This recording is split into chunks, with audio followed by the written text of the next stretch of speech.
श्री राम जय राम जय जय राम। श्री राम जय राम जय जय राम। श्रीमद् वाल्मीकि रामायण का अयोध्या कांड का 7वां सर्ग।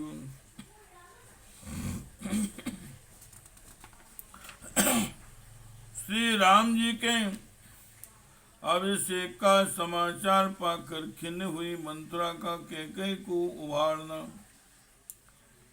परंतु प्रसन्न हुई कैकेयी का उसे पुरस्कार रूप में आभूषण देना और वर मांगने के लिए प्रेरित करना।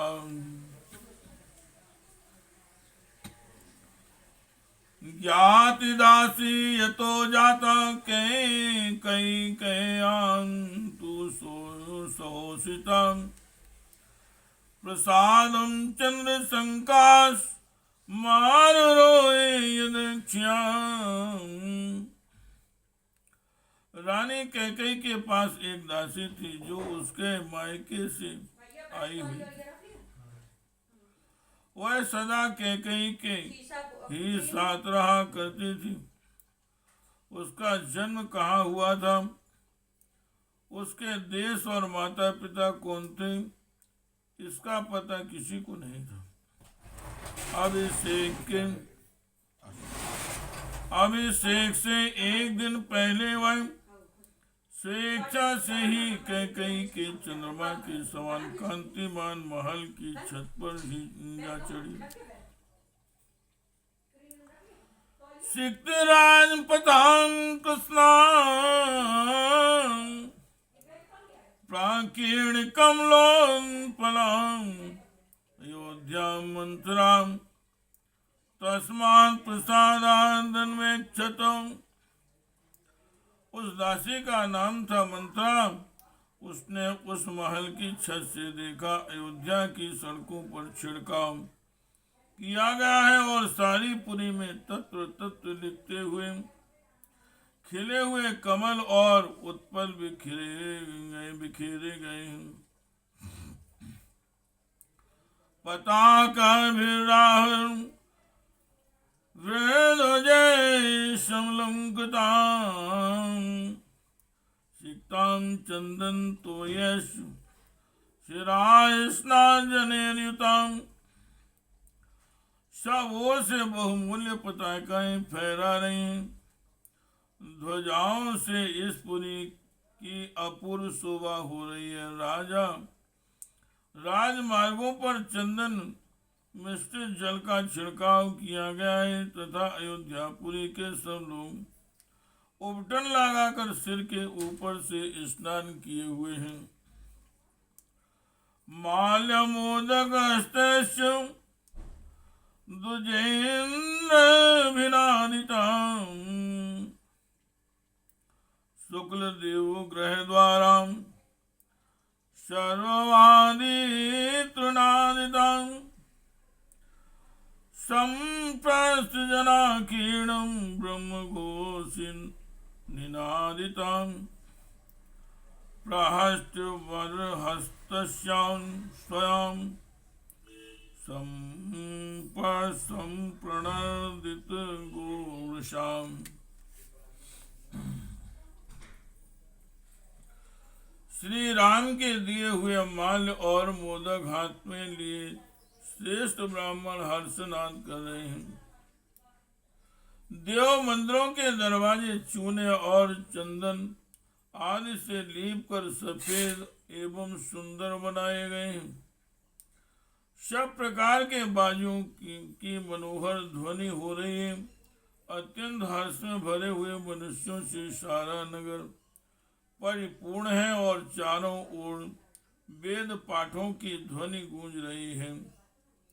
श्रेष्ठ हाथी और घोड़े हर्ष से उत्पल दिखाई देते हैं तथा गाय बैल प्रसन्न होकर रमा रहे हैं। हस्त प्रमुदित पौरुचित ध्वज मालिनी अयोध्या मंत्रा दृष्ट्वा परम समय मांगता। सारे नगरवासी हर्ष जन रोमांच से युक्त और आनंद मग्न है तथा नगर में सब ओर श्रेणीबद्ध ऊंचे ऊंचे ध्वज फहरा रहे हैं। अयोध्या की ऐसी शोभा को देखकर मंत्रा को बड़ा आश्चर्य हुआ। साहसोत्फुल्लनयनां पाण्डुरक्षो वासिनी आविदूरे स्थितां दृष्ट्वा धात्रीं पाप्रच्छ मंथुरा। उसने पास के ही कोठे पर राम की ध्वजधाय को खड़ी देखा। उसके नेत्र प्रशंसा से खिले हुए थे और शरीर पर पीले रंग की रेशमी साड़ी शोभा पा रही थी। उसे देखकर मंथरा ने उससे पूछा, उत्तमेनाभि संयुक्तां हर्षेणान्तः परां सती राम माता धनं किं नु जनेभ्यः सम्पृच्छति अतिमात्रं प्रहर्षां किं जनस्यास्य च संसुमे कारिष्यति किं वापि संप्रहस्तो महीपतिः। दाया श्री रामचंद्र जी की माता अपने किसी अभीष्ट मनोरथ के साधन में तत्पर हो अत्यंत हर्ष में भरकर लोगों को धन क्यों बांट रही है। आज यहाँ के सभी मनुष्यों को इतनी अधिक प्रसन्नता क्यों है, इसका कारण मुझे बताओ। आज महाराज दशरथ अत्यंत प्रसन्न होकर कौन सा कर्म कराएंगे। विदीर्यमाणा हर्षेण धात्री तु पर्यां मुदा आचक्षे अथ कुब्जाए भूयसीं राघवे श्रियम् स्वापुष्यं जितक्रोधं यौवराजेन चांगम् राजा दशरथो रामं भीषेतां हि राघवम्।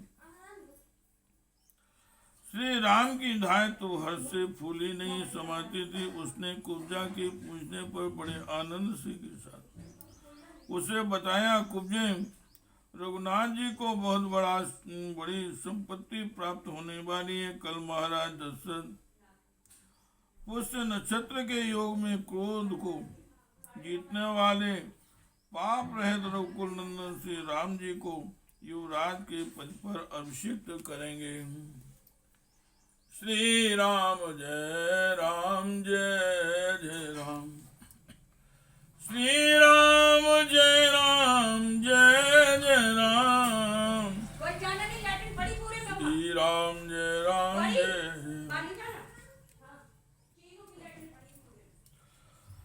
धात्यास्तु वचनं श्रुत्वा कुब्जाच्चे ब्रह्मर्षिदां कैलासशिखराङ्गारान् प्रसादान् वरोहतम्।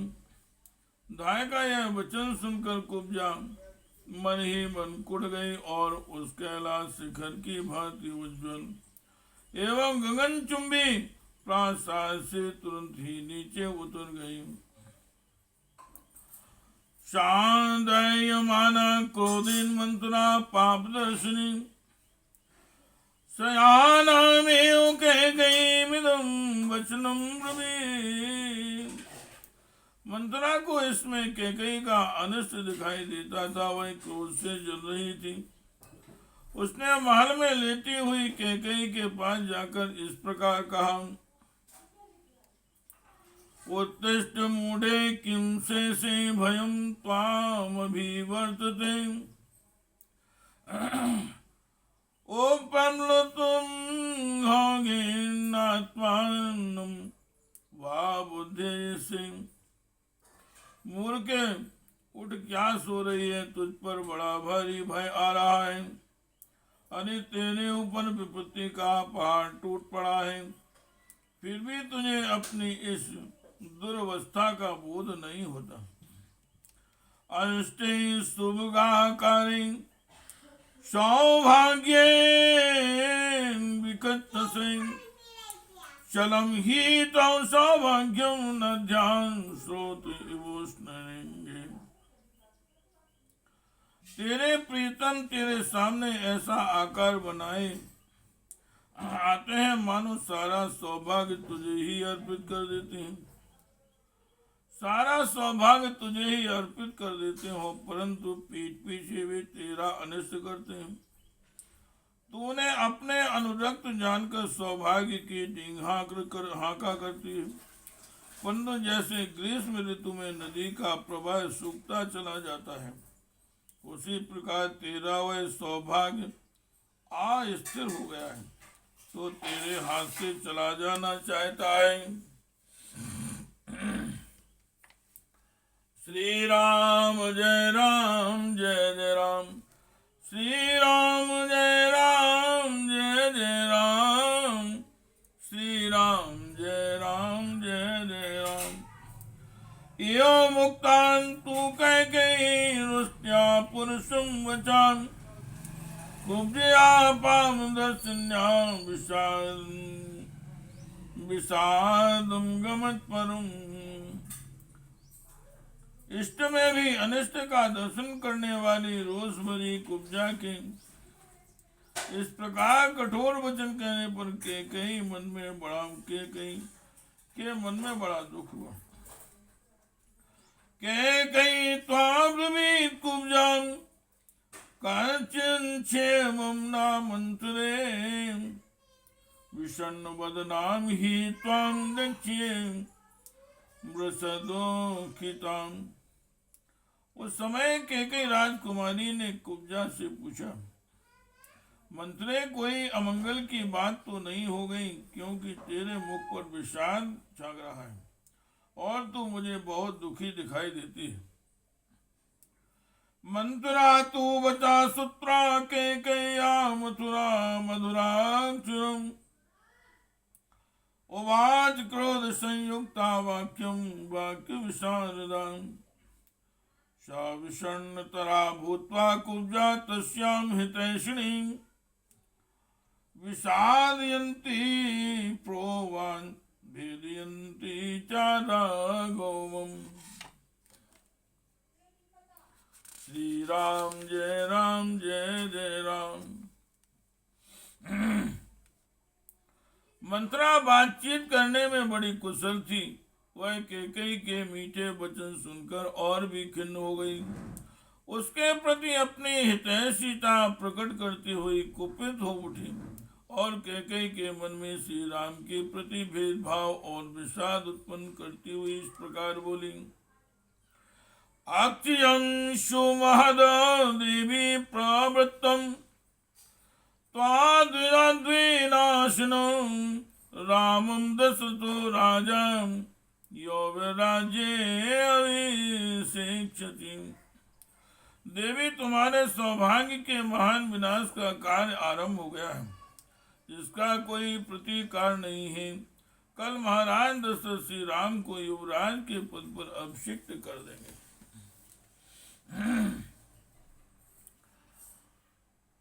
सास्म गाधे भये गगमग्ना दुख शोक समन्विता, दयमानान लेने त्वन्दितार्तो मिहागता।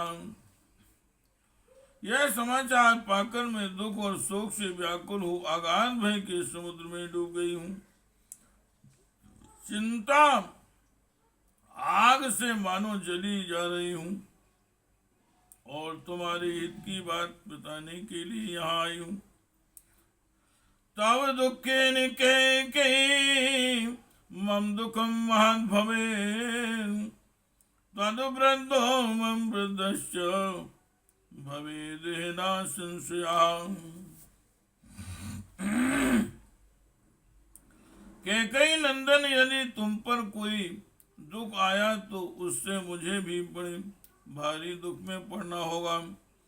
तुम्हारी उन्नति में भी मेरी ही भी उन्नति है, इसमें संशय नहीं है। नराधिप कुले जाता महिषी तुम ही पते, उग्रतम राजधर्माणाम कथम देवी नाम बुध्यते, कथम देवी नाम बुद्धसे।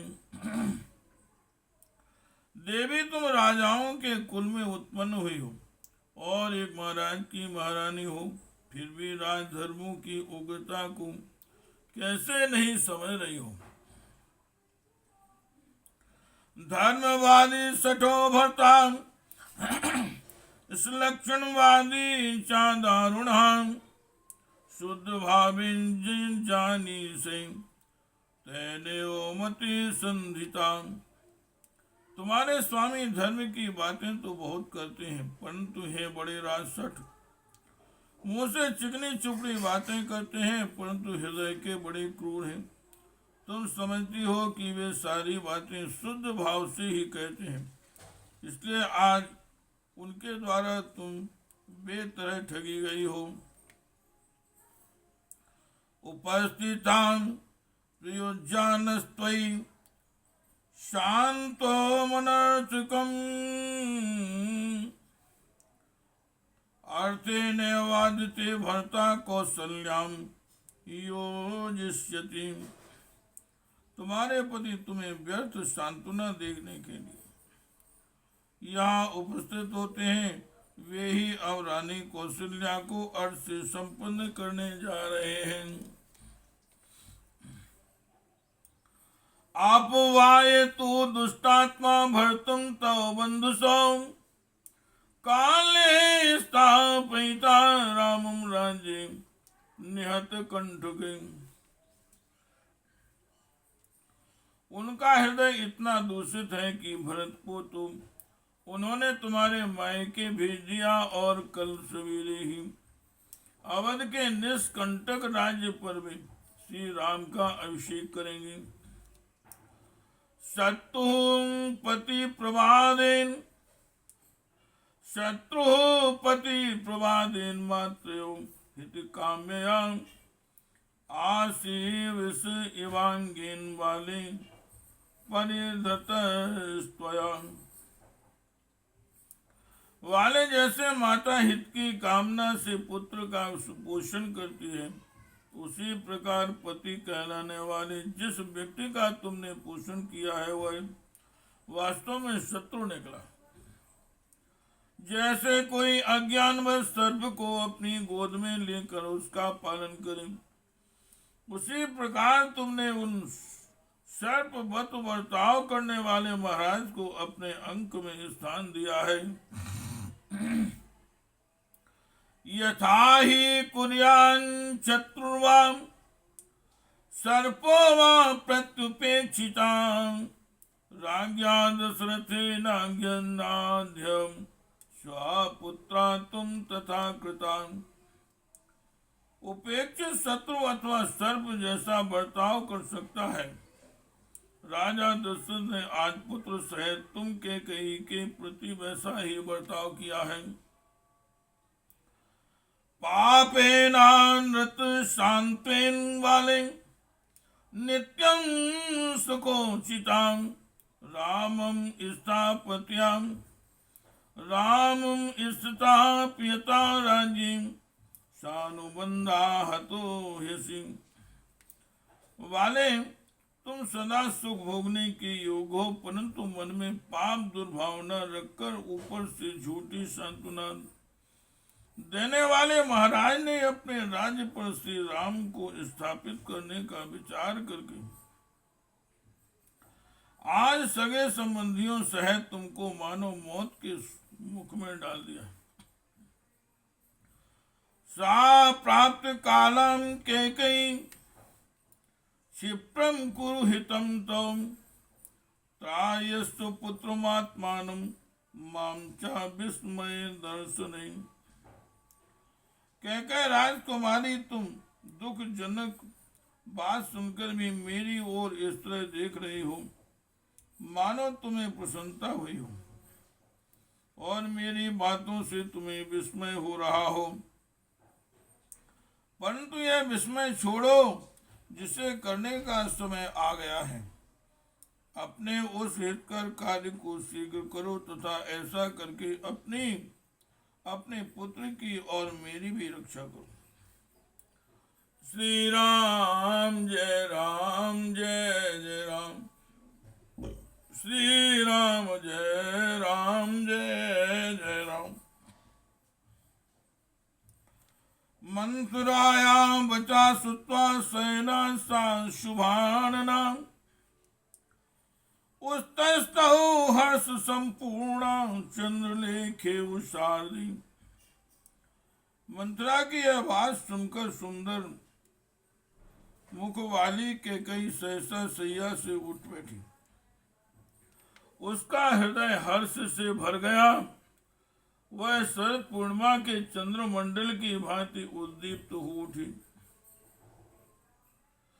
अतीव सा संतुष्टा कैकेयी विस्मयान्विता, अतीव सा तु संतुष्टा कैकेयी विस्मयान्विता। दिव्यमाभरणं तस्यै कुब्जायै प्रददौ शुभम्। कैकेयी मन ही मन अत्यंत संतुष्ट हुई, विस्मय विमुग्ध हो मुस्कुराते हुए उसने कुब्जा को पुरस्कार के रूप में एक बहुत सुंदर दिव्य आभूषण प्रदान किया। दत्त्वा त्वाभरणं तस्यै कुब्जायै प्रमोदिता प्रमोदत्वमां। प्रमदो कुब्जायै प्रमदोत्तमां। कैकेयी मंथुरां हृष्टा पुनरेवाब्रुवीदिदम्। इदं तु मंथरे मह्यमाख्यातं परमं प्रियम्। एतन्मे प्रियमाख्यातं किं वा भूया करोमि ते। कुब्जा को वह आभूषण देकर हर्ष से भरी हुई रमणी शिरोमणि कैकेयी ने पुनः मंथरा से इस प्रकार कहा, मंत्री, यह तूने मुझे बहुत बड़ा ये प्रिय समाचार सुनाया है। तूने मेरे लिए जो यह प्रिय संवाद सुनाया, इसके लिए मैं तेरा और कौन सा उपकार करूं। रामेवा भरते वाहम विशेषं नोपलक्ष्ये। तस्मान् तुष्टास्मि यद राजा रामं राज्ये अभिषेक्ष्यति। मैं भी राम और भरत में कोई भेद नहीं समझती हूँ, अतः यह जानकर कि राजा श्री राम का अभिषेक करने वाले हैं, मुझे बड़ी खुशी हुई। नामे परम कंचिदितो वरम पुनः, प्रियं प्रियार्हे सुवचम वचो आमृतम्। तथा ह्यवोचस्त्वमतां प्रियोत्तरं, वरम परम ते प्रददामि त्वं वृणो। मंत्रे, तू मुझसे प्रिय वस्तु पाने की योग्य है। मेरे लिए श्री राम के अभिषेक संबंधी इस समाचार से बढ़कर दूसरा कोई प्रिय एवं अमृत के समान मधुर वचन नहीं कहा जा सकता है। ऐसी परम प्रिय बात तुमने कही है, अतः अब यह प्रिय संवाद सुनाने के बाद तू कोई श्रेष्ठ वर मांग ले, मैं उसे अवश्य दूंगी। इत्यासे श्रीमद् रामायणे वाल्मीकि आदि काव्ये अयोध्या कांडे सप्तमा सर्गः। इस प्रकार श्री वाल्मीकि निर्मित आस रामायण आदि काव्य के अयोध्या कांड में 7वां सर्ग पूरा हुआ। श्री राम जय जय राम, श्री राम